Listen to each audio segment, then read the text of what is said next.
Vorkulia, the city of the Vorkels, was an immense seven-pointed star. At its center, directly upon the south pole of Jupiter, rose a tremendous shaft, its cross-section likewise a tapering seven-pointed star, which housed the directing intelligence of the nation. Radiating from the 7 cardinal points of the building were short lanes leading to star-shaped open plots, from which in turn branched out ways to other stellate areas, ways reaching, after many such steps, to the towering inner walls of the metropolis. The outer walls, still loftier and even more massive ramparts of sullen gray-green metal, formed a seamless, jointless barrier against an utterly indescribable foe, a barrier whose outer faces radiated constantly a searing, coruscating green emanation.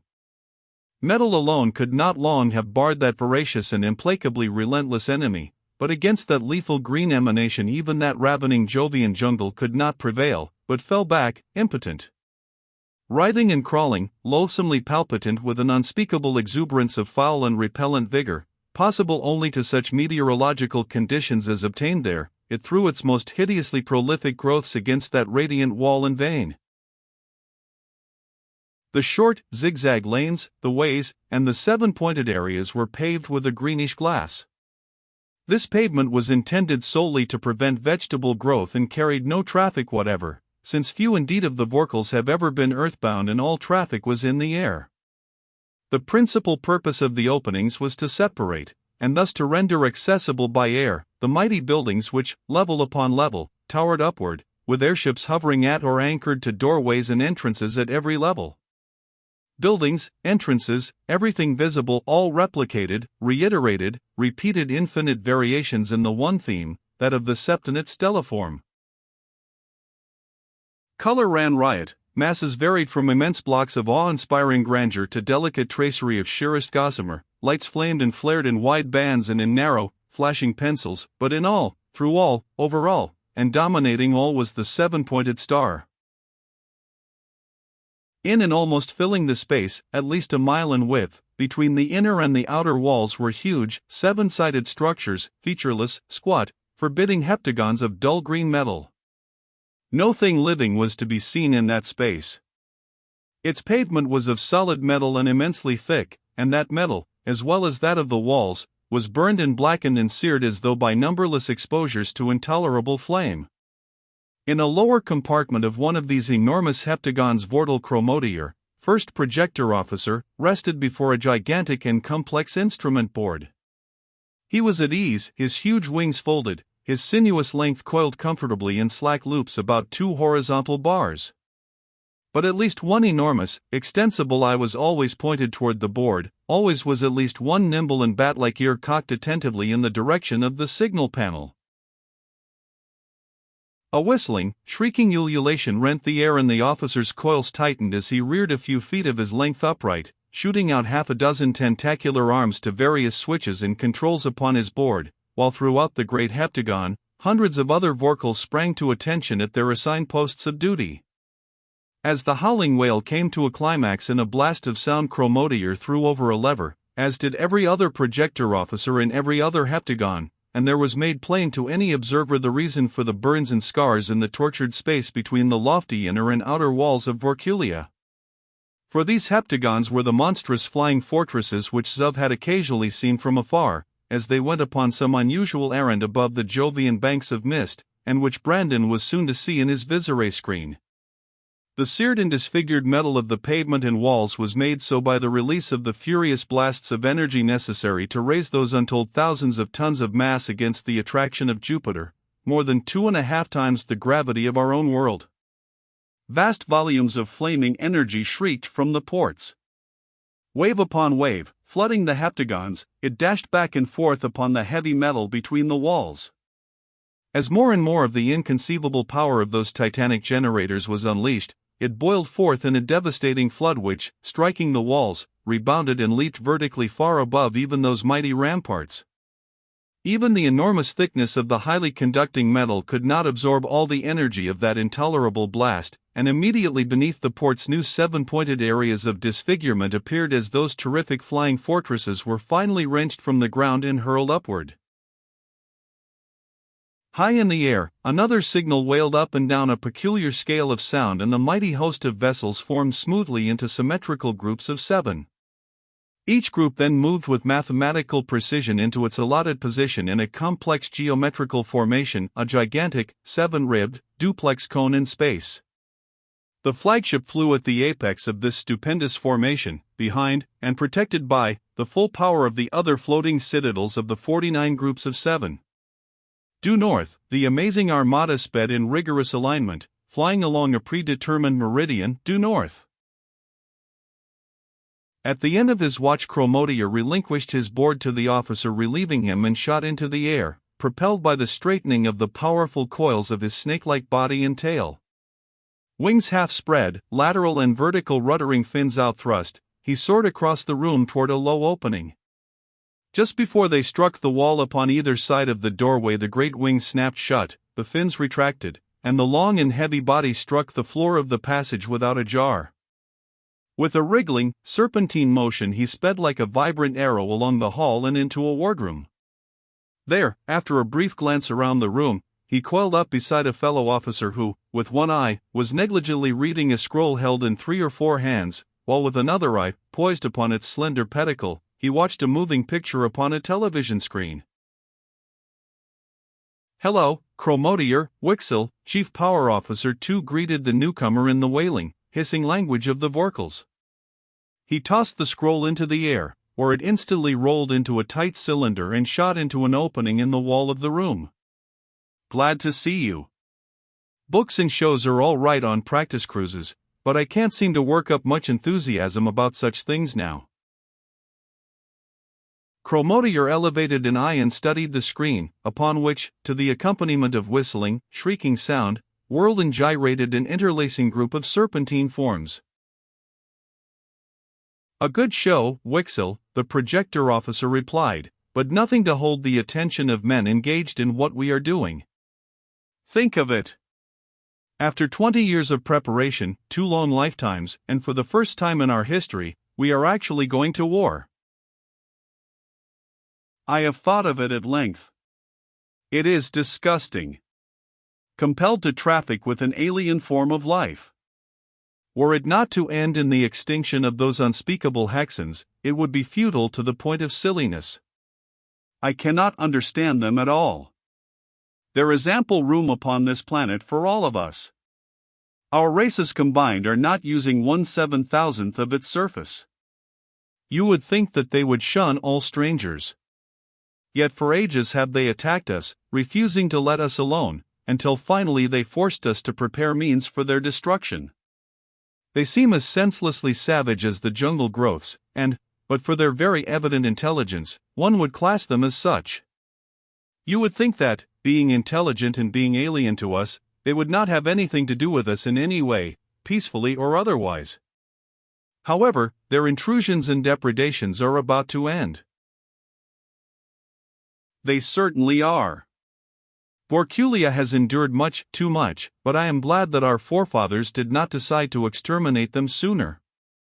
If they had, we could not have been doing this now. There speaks the rashness of youth, Chromodier. It is a violation of all our instincts to have any commerce with outsiders, as you will learn as soon as you see one of them. Then, too, we will lose heavily. Since we have studied their armaments so long, and have subjected every phase of the situation to statistical analysis, it is certain that we are to succeed, but you also know at what cost. 2/7 of our force, with a probable error of 1 in 7, replied the younger Vorkal. And because that figure cannot be improved within the next 7 years, and because of the exceptional weakness of the Hexans due to their unexpectedly great losses upon Callisto, we are attacking at this time. Their spherical vessels are nothing, of course. It is in the reduction of the city that we will lose men in vessels. But at that, each of us has 5 chances in 7 of returning, which is good enough odds, much better than we had in that last expedition into the jungle. But by the mighty 7, I shall make myself wrap around one Hexan, for my brother's sake, and his coils tightened unconsciously. Hideous, repulsive monstrosities. Creatures so horrible should not be allowed to live, they should have been tossed over the wall to the jungle ages ago. Chromodior curled out an eye as he spoke, and complacently surveyed the writhing cylinder of sinuous, supple power that was his own body. Better avoid contact, work with them if possible, cautioned Wixel. You might not be able to unwrap, and to touch one of them is almost unthinkable. Speaking of wrapping, you know that they are putting on the finals of the contact work in the Star this evening. Let's watch them. They slid to the floor and wriggled away in perfect step, undulating along in such nice synchronism that their adjacent sides, only a few inches apart, formed two waving rigidly parallel lines. Deep in the lower part of the fortress they entered a large assembly room, provided with a raised platform in the center and having hundreds of short, upright posts in lieu of chairs, most of which were already taken by spectators. The two officers curled their tails comfortably around two of the vacant pillars, elevated their heads to a convenient level of sight and directed each an eye or two upon the stage. This was, of course, heptagonal. Its sides, like those of the mighty flying forts themselves, were not straight, but angled inward sufficiently to make the platform a seven-pointed star. The edge was outlined by a low rail, and bulwark and floor were padded with thick layers of a hard but smooth and yielding fabric. In this star-shaped ring, two young Vorkels were contending for the championship of the fleet in a contest that seemed to combine most of the features of wrestling, boxing, and barroom brawling, with no holds barred. For hands of each of the creatures held heavy leather billies, and could be used only in striking with those weapons, the remaining hands being left free to employ as the owner saw fit.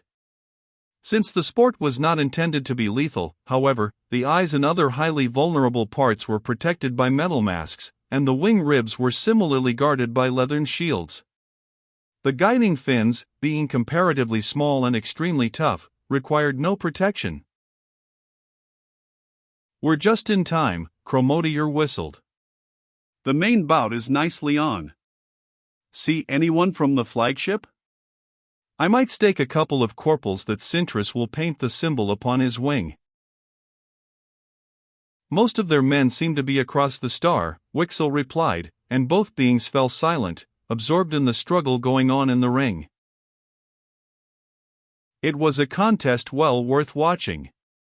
Wing crashed against mighty wing and the lithe, hard bodies snapped and curled this way and that, almost faster than the eye could follow, in quest of advantageous holds. Above the shrieking wails of the crowd could be heard the smacks and thuds of the 8 flying clubs as they struck against the leather shields or against tough and scaly hides. For minutes the conflict raged, with no advantage apparent. Now the fighters were flat upon the floor of the star, now dozens of feet in the air above it, as one or the other sought to gain a height from which to plunge downward upon his opponent, but both stayed upon or over the star. To leave its boundaries was to lose disgracefully. Then, high in air, the visiting warrior thought that he saw an opening and grappled. Wings crashed in fierce blows, hands gripped and furiously wrenched. Two powerful bodies, tapering smoothly down to equally powerful tails, corkscrewed around each other viciously, winding up into something resembling tightly twisted lamp cord, and the two Vorkels, each helpless, fell to the mat with a crash. Fast as was Xerexi, the gladiator from the flagship, Sintrus was the merest trifle faster. Like the straightening of a twisted spring of tempered steel, that long body uncoiled as they struck the floor, and up under those shielding wings an infinitesimal fraction of a second slow and interposing, that lithe tail sped. Two lightning loops flashed around the neck of the visitor and tightened inexorably. Desperately the victim fought to break that terrible strangle hold, but every maneuver was countered as soon as it was begun.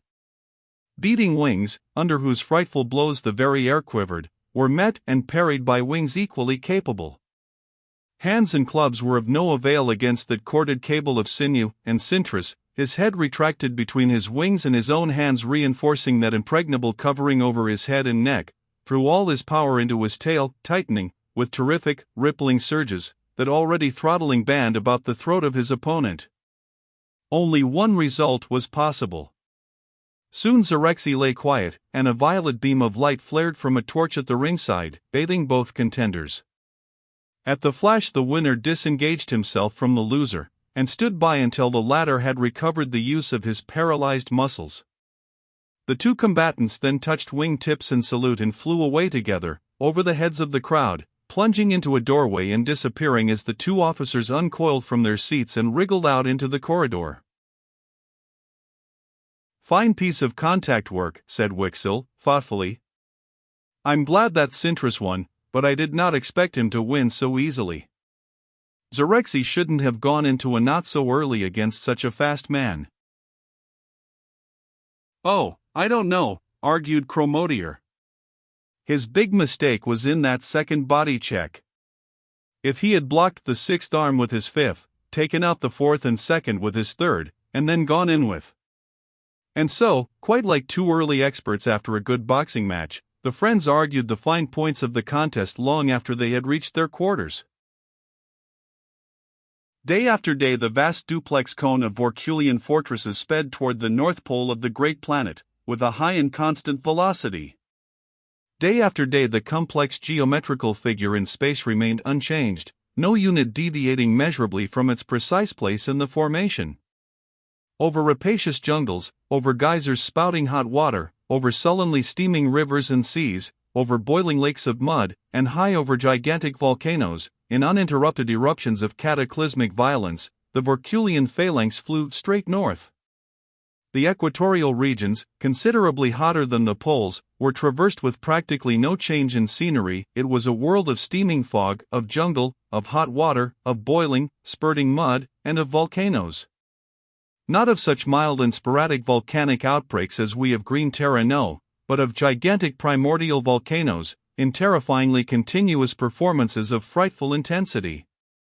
Due north the Vorculean spearhead was hurled, before the rigorous geometrical alignment was altered. "All captains, attention!"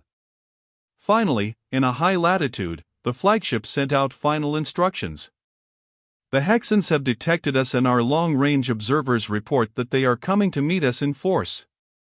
We will now go into the whirl, and proceed with the maneuvers exactly as they have been planned." Whirl! At the command, each vessel began to pursue a tortuous spiral path. Each group of 7 circled slowly about its own axis, as though each structure were attached rigidly to a radius rod, and at the same time spiraled around the line of advance in such fashion that the whole gigantic cone, wide open maw to the fore, seemed to be boring its way through the air. "Lucky again." Chromodier, in the wardroom, turned to Wixell as the two prepared to take their respective watches. "It looks as though the first action would come while we're on duty. I've got just one favor to ask. If you have to economize on power, let number 1 alone, will you?" "No fear of that," Wixell hissed, with the Vorculean equivalent of a chuckle. "We have abundance of power for all of your projector officers. But don't waste any of it, or I'll cut you down 5 ratings."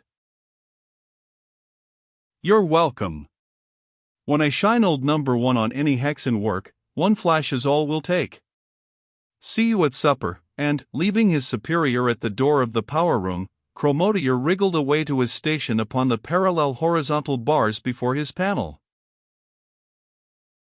Making sure that his tail coils were so firmly clamped that no possible lurch or shock could throw him out of position, he set an eye toward each of his sighting screens, even though he knew that it would be long before those comparatively short-range instruments would show anything except friendly vessels.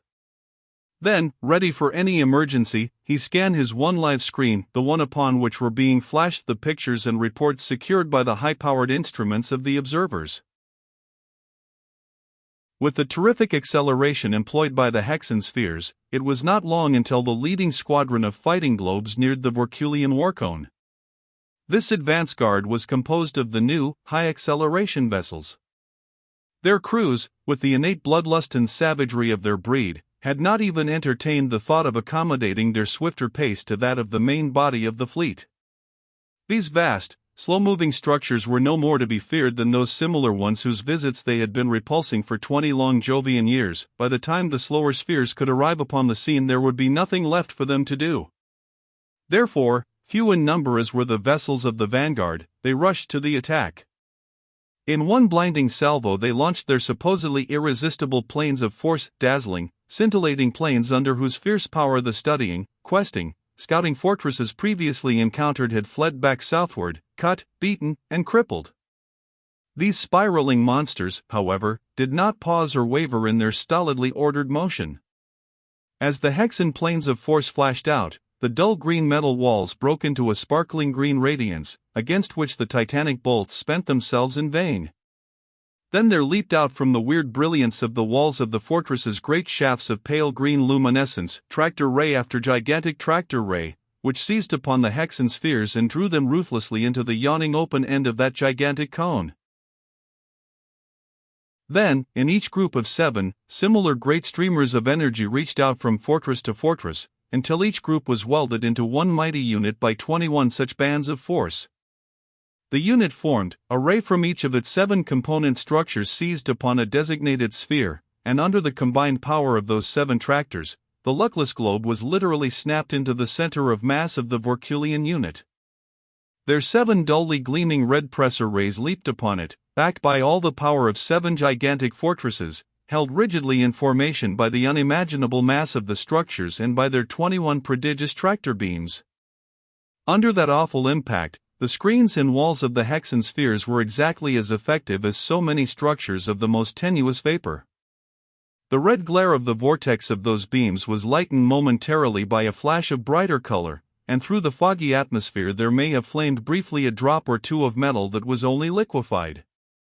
The red and green beams snapped out, the peculiar radiance died from the metal walls, and the gigantic duplex cone of the Vorkels bored serenely northward, as little marked or affected by the episode as is a darting swift who, having snapped up a chance insect in full flight, darts on. Great cat! Far off in space, Brandon turned from his Visiray screen and wiped his brow. Zov certainly chirped it, Perse, when he called those things flying fortresses. But who, what, why, and how? We didn't see any apparatus that looked capable of generating or handling those beams, and of course, when they got started, their screens cut us off at the pockets. Wish we could have made some sense out of their language, like to know a few of their ideas, find out whether we can't get on terms with them some way or other. Funny-looking wampuses, but they've got real brains, their think tanks are very evidently full of bubbles. If they have it in mind to take us on next, old son, it'll be just too bad. And then some, agreed Stevens. They've got something, no fooling. It looks like the Hexans are going to get theirs, good and plenty, pretty soon, and then what? I give my left lung and 4 front teeth for one long look at their controls in action. You and me both. It's funny, the way those green ray screens stick to the walls, instead of being spherical, as you'd expect, should think they'd have to radiate from a center, and so be spherical, Brandon cogitated. However, we've got nothing corkscrewy enough to go through them, so we'll have to stand by. We'll stay inside whenever possible, look on from outside when we must, but all the time picking up whatever information we can. In the meantime, now that we've got our passengers, old Dr. Westfall prescribes something that he says is good for what ails us. Distance, lots of distance, straight out from the sun, and I wouldn't wonder if we'd better take his prescription.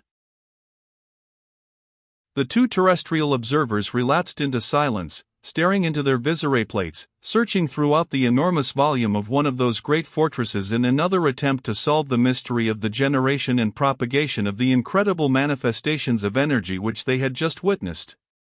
Scarcely had the search begun, however, when the Visirays were again cut off sharply. The rapidly advancing main fleet of the Hexans had arrived and the scintillant Vorkulian screens were again in place. True to Hexan nature, training and tradition, the fleet, hundreds strong, rushed savagely to the attack. Above, below, and around the far-flung cone the furious globes dashed, attacking every Vorkulian craft viciously with every resource at their command, with every weapon known to their diabolically destructive race. Planes of force stabbed and slashed, concentrated beams of annihilation flared fiercely through the reeking atmosphere, gigantic aerial bombs and torpedoes were hurled with full radio control against the unwelcome visitor, with no effect. Bound together in groups of 7 by the mighty, pale green bands of force, the Vorkulian unit sailed calmly northward, spiraling along with not the slightest change in formation or velocity. The frightful planes and beams of immeasurable power simply spent themselves harmlessly against those sparklingly radiant green walls, seemingly as absorbent to energy as a sponge is to water, since the eye could not detect any change in the appearance of the screens, under even the fiercest blasts of the Hexan projectors. Bombs, torpedoes, and all material projectiles were equally futile. They exploded harmlessly in the air far from their objectives, or disappeared at the touch of one of those dark, dull red pressor rays. And swiftly, but calmly and methodically as at a Vorkulian practice drill, the heptagons were destroying the Hexan fleet. 7 mighty green tractors would lash out, seize an attacking sphere, and snap it into the center of mass of the unit of 7. There would be a brief flash of dull red, a still briefer flare of incandescence, and the impalpable magnets would leap out to seize another of the doomed globes. It was only a matter of moments until not a Hexan vessel remained, and the Vorkulian juggernaut spiraled onward, now at full acceleration, toward the Hexan stronghold dimly visible far ahead of them, a vast city built around Jupiter's northern pole. At the controls of his projector, Chromotier spun a dial with a many-fingered, flexible hand and spoke. "Wixel, I am being watched again. I can feel very plainly that strange intelligence watching everything I do. Have the tracers located him?" "No, they haven't been able to synchronize with his wave yet. Either he is using a most minute pencil or, what is more probable, he is on a frequency which we do not ordinarily use. However, I agree with you that it is not a malignant intelligence. All of us have felt it, and none of us senses enmity. Therefore, it is not a Hexan. It may be one of those strange creatures of the satellites, who are, of course, perfectly harmless." "Harmless, but unpleasant," returned Chromotier. "When we get back I'm going to find his beam myself and send a discharge along it that will end his spying upon me." "I do not." A wailing signal interrupted the conversation, and every Vorkul in the vast fleet coiled even more tightly about his bars, for the real battle was about to begin. The city of the Hexans lay before them, all her gigantic forces mustered to repel the first real invasion of her long and warlike history. Mile after mile it extended, an orderly labyrinth of spherical buildings arranged in vast interlocking series of concentric circles, a city of such size that only a small part of it was visible, even to the infrared vision of the Vorkulians. Apparently the city was unprotected, having not even a wall. Outward from the low, rounded houses of the city's edge there reached a wide and verdant plain, which was separated from the jungle by a narrow moat of shimmering liquid, a liquid of such dire potency that across it, even those frightful growths could neither leap nor creep. But as the Vorkulian phalanx approached, now shooting forward and upward with maximum acceleration, screaming bolts of energy flaming out for miles behind each heptagon as the full power of its generators was unleashed, it was made clear that the homeland of the Hexans was far from unprotected. The verdant plain disappeared in a blast of radiance, revealing a transparent surface, through which could be seen masses of machinery filling level below level, deep into the ground as far as the eye could reach, and from the bright liquid of the girdling moat there shot vertically upward a coruscantly refulgent band of intense yellow luminescence. These were the Hexan defenses, heretofore invulnerable and invincible. Against them any ordinary warcraft, equipped with ordinary weapons of offense, would have been as pitifully impotent as a naked baby attacking a battleship. But now those defenses were being challenged by no ordinary craft. It had taken the mightiest intellects of Vorkulia 2 long lifetimes to evolve the awful engine of destruction which was hurling itself forward and upward with an already terrific and constantly increasing speed. Onward and upward flashed the gigantic duplex cone, its entire whirling mass laced and latticed together into one mammoth unit by green tractor beams and red pressors. These tension and compression members, of unheard-of power, made of the whole fleet of 343 fortresses a single stupendous structure, a structure with all the strength and symmetry of a cantilever truss. Straight through that wall of yellow vibrations the vast truss drove, green walls flaming blue defiance as the absorbers overloaded, its doubly braced tip rearing upward, into and beyond the vertical as it shot through that searing yellow wall. Simultaneously from each heptagon there flamed downward a green shaft of radiance, so that the whole immense circle of the cone's mouth was one solid tractor beam, fastening upon and holding in an unbreakable grip mile upon mile of the hexan earthworks. Practically irresistible force and supposedly immovable object.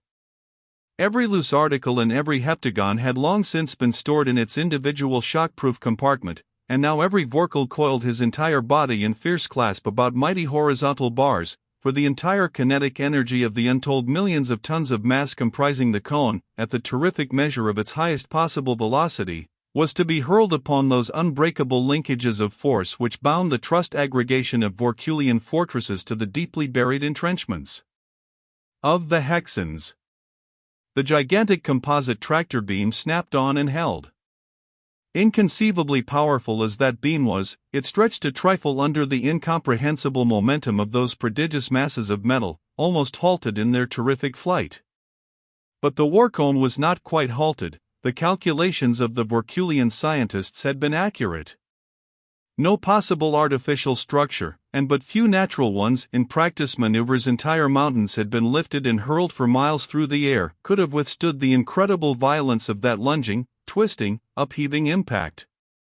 Lifted bodily by that impalpable hawser of force and cruelly wrenched and twisted by its enormous couple of angular momentum, the hexan works came up out of the ground as a water pipe comes up in the teeth of a power shovel. The ground trembled and rocked in boulders, fragments of concrete masonry, and masses of metal flew in all directions as that city-encircling conduit of diabolical machinery was torn from its bed.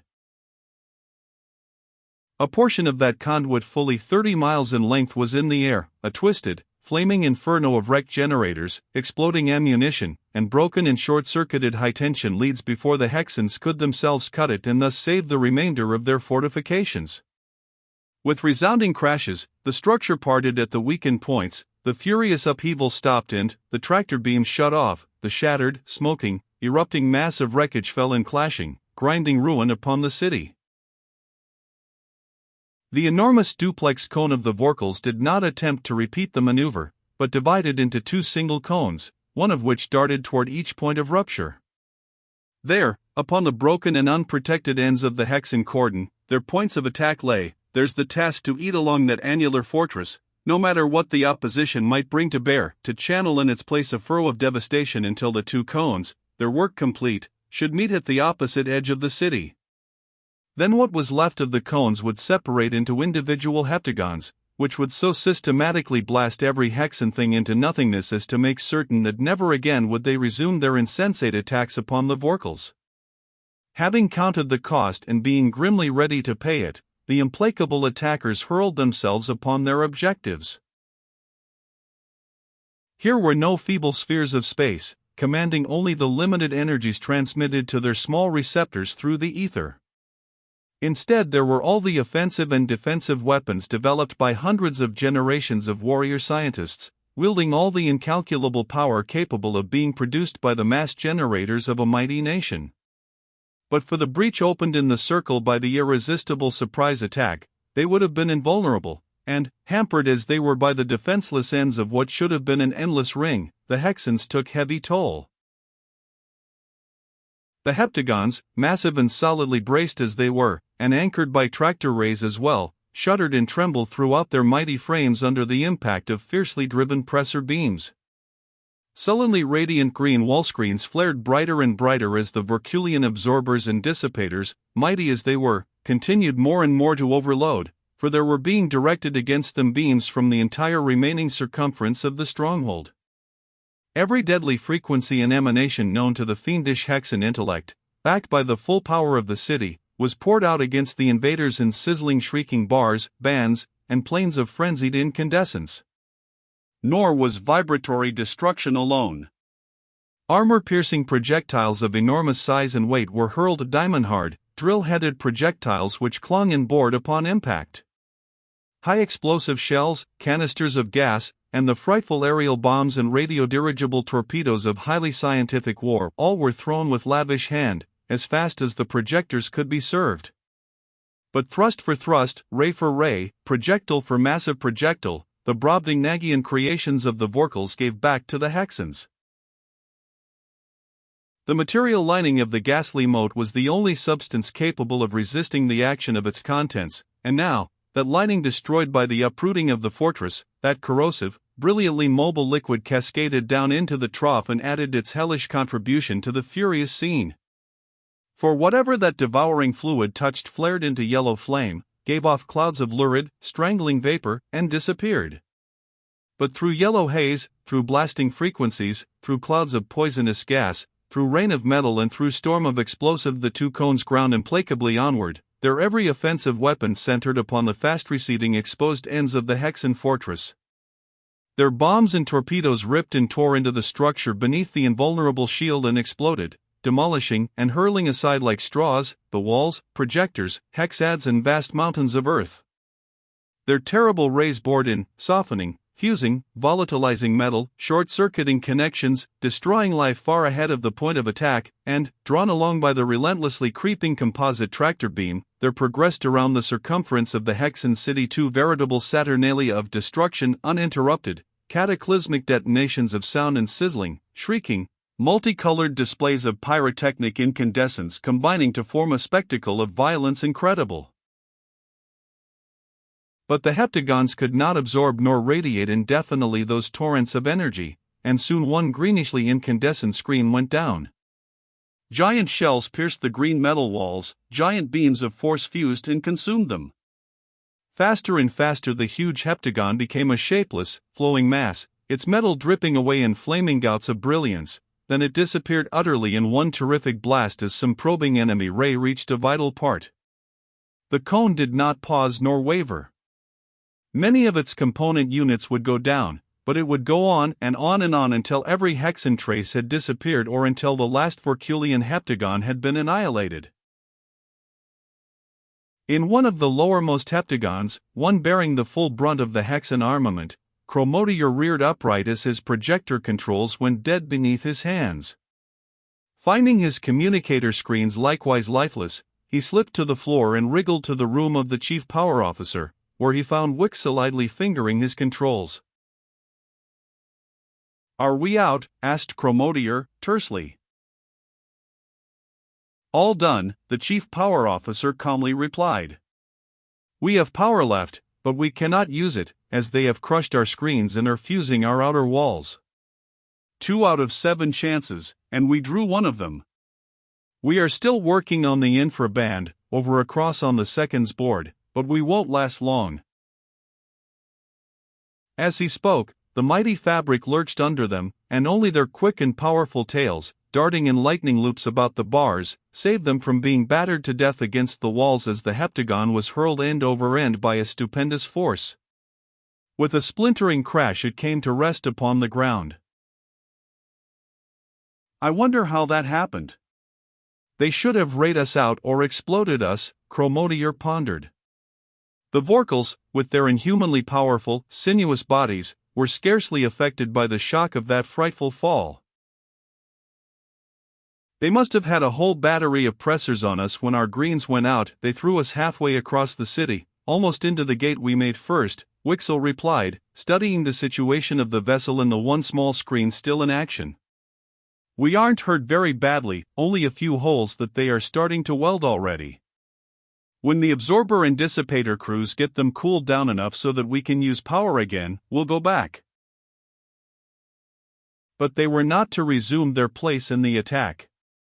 Through the holes in the still glowing walls, Hexan soldiery were leaping in steady streams, fighting with the utmost savagery of their bloodthirsty natures, urged on by the desperation born of the knowledge of imminent defeat and total destruction.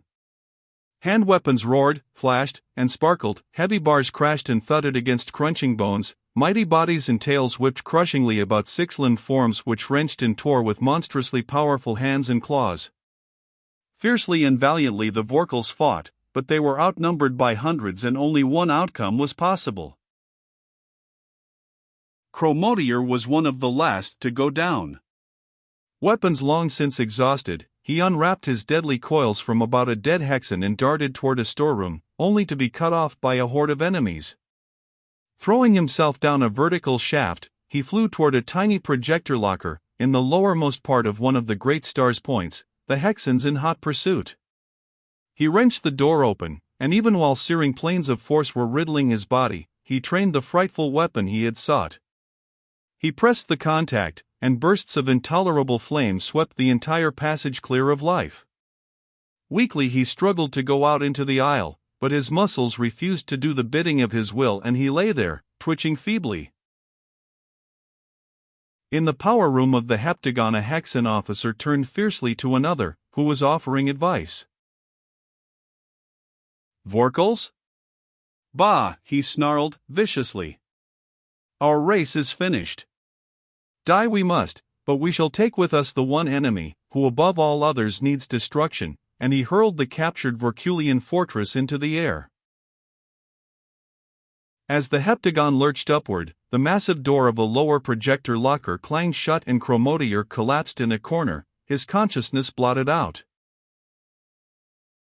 "Well, that certainly tears it. That's I."